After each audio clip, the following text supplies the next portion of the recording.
Welcome to LockerBlogger.com. This is the 60, and I'm your host, Mike Bako.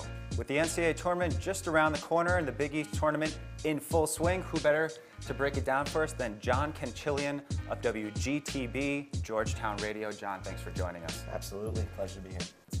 Let's talk about their season this year. As you mentioned, they had a disappointing year last year, rebound this year inside the conference, winning 10 games. Somewhat of a surprise, but a nice, strong showing.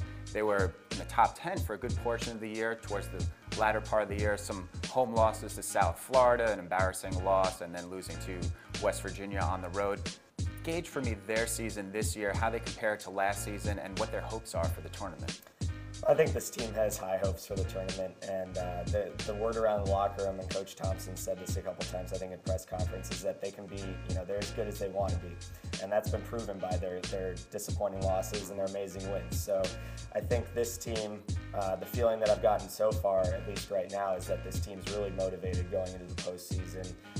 Just getting an opportunity to play in the NCAA tournament, I think, is a big deal for some of these guys, having known what it feels like to go to the NIT as opposed to the big dance.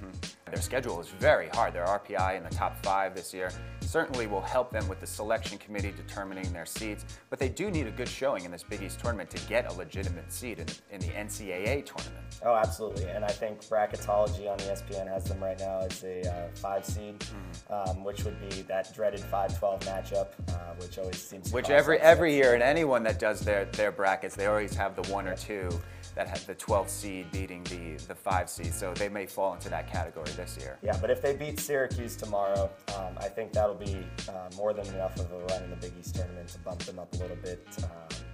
They really had to win the South Florida game today, they did, so if they can win the Big East tournament, they're looking at possibly a 2-3 seed, which would be excellent for them. Is it tough, you think, for Georgetown and other teams in the Big East to constantly be beating up on each other week in and week out, game in, game out?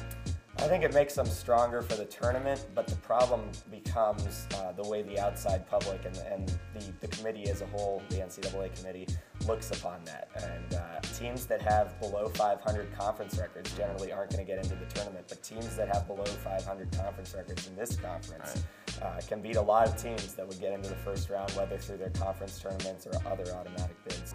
This year, there are a lot of big-name coaches. Obviously, the matchup coming up with Syracuse against Georgetown, 2 of the storied names, John Thompson and Jim Boeheim. What's the feeling inside the Big East just in terms of how many teams are in the Big East now? We don't have those name coaches anymore where you just think of Georgetown, you think of John Thompson, you think of Syracuse, you think of Connecticut, but now you have a lot of teams and the vibe and the atmosphere of the Big East tournament, not what it used to be in the past with this expanding of the field and double buys and things like that where it's somewhat watered down. I think it is, but I think that we have a lot of good coaches, even at the lower echelon of the Big East. I think that guys like Stan Heath at South Florida, who we just saw, have been working well with the kind of talent that they've got. Sure. And, obviously Hall of Famers like Calhoun and Boeheim are experts at the game. But, as we saw yesterday, it doesn't tell the whole story. Calhoun pretty much got eliminated there by Roberts. Let's take a little bit of a longer view and take it from the Big East tournament to the NCAA tournament. Who are some of your sleeper teams, and who are some of the teams that you think are ranked high but not necessarily good tournament bets? I think the non-good tournament bets that are ranked high right now are definitely the so-called mid-majors that are not. I would pick Butler as a sleeper, but I would pick teams like BYU and New Mexico as teams that could easily go out in the first round.